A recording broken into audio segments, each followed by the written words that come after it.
નમસ્કાર. આજે આપણે જે પુસ્તક પર વાત કરવાના છીએ એ છે સિંહપુરુષ, જે વિનાયક સાવરકરના જીવન પર આધારિત છે. તો ચાલો આપણે તેમની જિંદગીના ઉતાર-ચઢાવ અને તેમની વિરાસતને સમજવાની કોશિશ કરીએ. આ પુસ્તકની શરૂઆત જ એકદમ દમદાર છે. એક યુવાન સાવરકર પોતાની કુળદેવી સામે ઊભા રહીને આ પ્રતિજ્ઞા લે છે.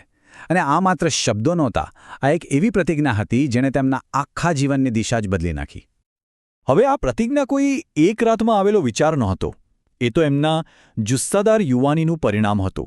સ્થાનિક મુદ્દાઓ પર એમની જે નેતૃત્વ ક્ષમતા હતી એના કારણે લોકો એમને પ્રેમથી બાળ શિવાજી કહેવા લાગ્યા હતા. આમ જુઓ તો એમના શરૂઆતના જીવનની આવી નાની નાની ઘટનાઓ જ એમના ક્રાંતિકારી ભવિષ્યનો એક સંકેત આપી રહી હતી. નાની ઉંમરે બતાવેલું આ સાહસ આગળ જઈને એક મોટા સંઘર્ષનો પાયો બનવાનો હતો. એમની ક્રાંતિની આગ હવે ભારત પૂરતી સીમિત ન રહી.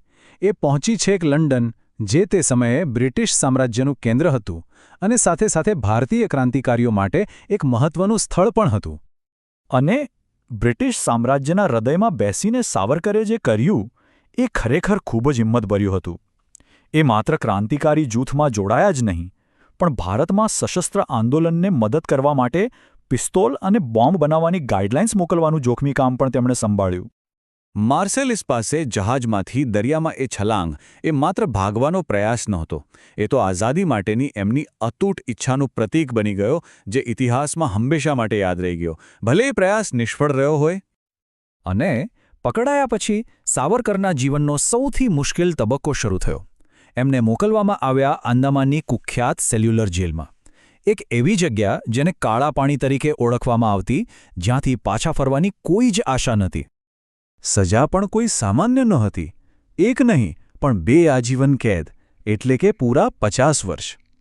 આનો હેતુ એકદમ સ્પષ્ટ હતો કે સાવરકરનું નામ અને એમનું કામ સમાજમાંથી હંમેશ માટે ભૂસાઈ જાય. એ જેલમાં રાજકીય કેદીઓ પર જે થતું એની તો કલ્પના પણ કરવી મુશ્કેલ છે. એમને પશુઓની જેમ તેલની ઘાણીએ જોતરવામાં આવતા. આ બધા અત્યાચારનો એક જ હેતુ હતો, એમનું મનોબળ તોડી નાખવું. પણ એમનું મનોબળ તૂટ્યું નહીં. જ્યારે એમની પાસેથી કાગળ અને કલમ છીનવી લેવાયા, ત્યારે એમણે કાંટાને કલમ બનાવી અને જેલની દિવાલોને કાગળ અને એના પર હજારો કાવ્યપંક્તિઓ રચીને મોઢે કરી લીધી. એ જેલની અંદર પણ તેઓ માત્ર કેદી બનીને ન રહ્યા, ત્યાં પણ એ એક નેતા તરીકે ઉભરી આવ્યા અને બીજા કેદીઓની નિરાશાને એક સંગઠિત અવાજ આપ્યો.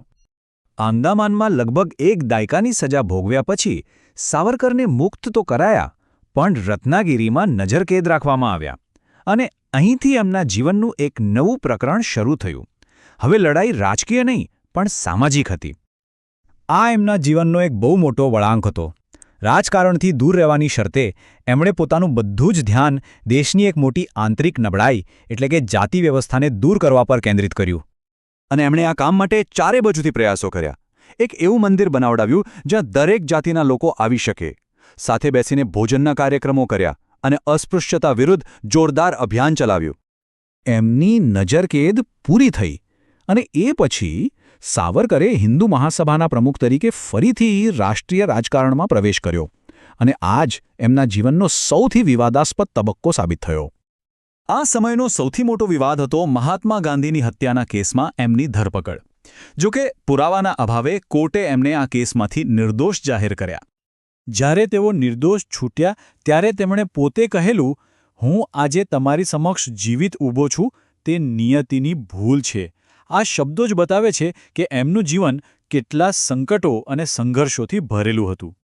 એમનું જીવન જેટલી મક્કમતાથી જીવાયું હતું એટલી જ મક્કમતાથી સમાપ્ત પણ થયું. એમણે પ્રાયોપવેશન દ્વારા એટલે કે સ્વૈચ્છિક ઉપવાસ કરીને દેહત્યાગ કર્યો. એમનું માનવું હતું કે એમના જીવનનું કાર્ય હવે પૂર્ણ થયું છે. તો સિંહપુરુષની આ ગાથા આપણને એક જટિલ વારસા પર વિચાર કરવા માટે મજબૂર કરે છે.